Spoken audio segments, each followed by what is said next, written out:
Hello, ma'am. Hi. It's an absolute pleasure to have you here. Thank you. I would like to know, in your opinion, what are the key elements that would shape the future of branding? And how do you prepare your brand to evolve, thrive, and adapt in the evolving landscape?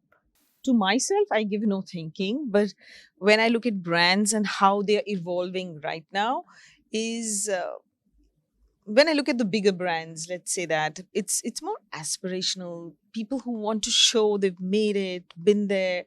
I guess they are the ones that line up for certain brands, the luxury brands. In terms of technology, something like Apple, people have got so used to having the best for something like a phone.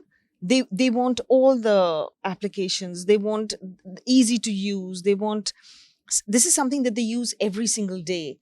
So there it is completely different. It is not, I don't think it's aspirational. It's more like, yes, you deal with something, you might as well get the best.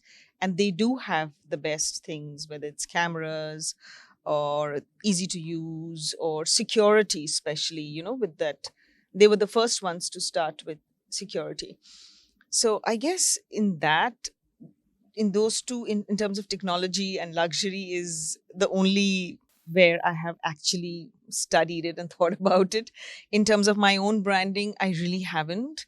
But one thing I know that to stay relevant, one needs to be in touch with a lot of youngsters and what they are liking, and because they think completely different from us. For them certain other things are important. For us certain other things are important, so we must be relevant to them as well, not just to our generation. Okay. Do you think brand building is a thing in Bollywood as well? Yes, it is. It is. We were so conscious, and we were made so conscious that, oh, don't sign so and so's film.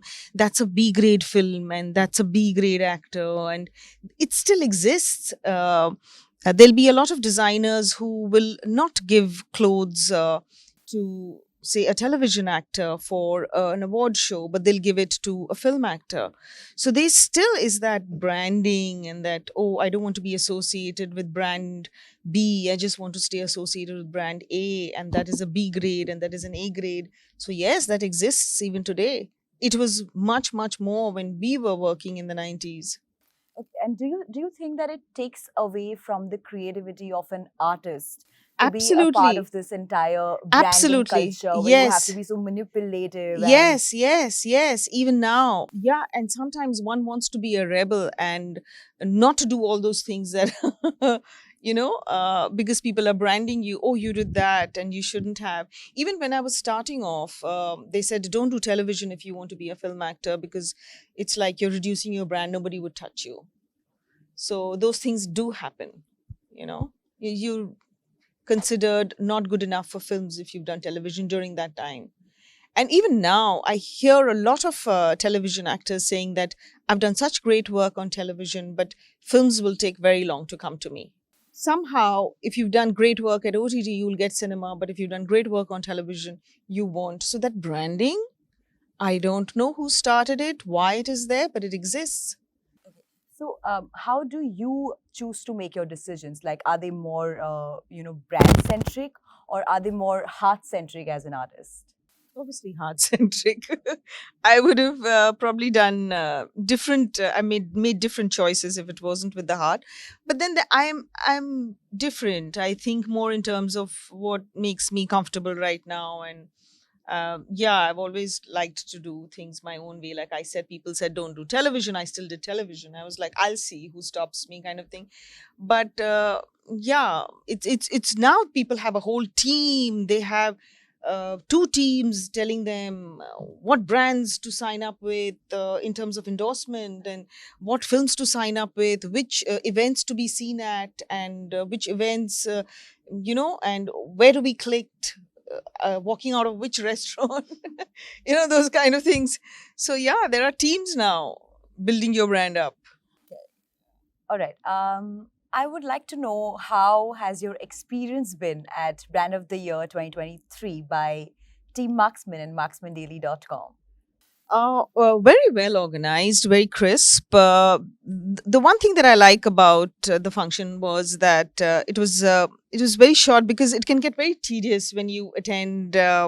And I heard a lot of panel discussions, and I found them very interesting, very educative, and it's nice when it is something out of your, out of cinema, or it's business oriented. It was nice to know people were talking so much about customers and customers and customers, and I was so interested in standing up and telling them how customers feel and what customers want, because these are the people who are heads of companies, Peterlite and Tata and Reliance and all of that, and they need to know, we are the customers and what we want.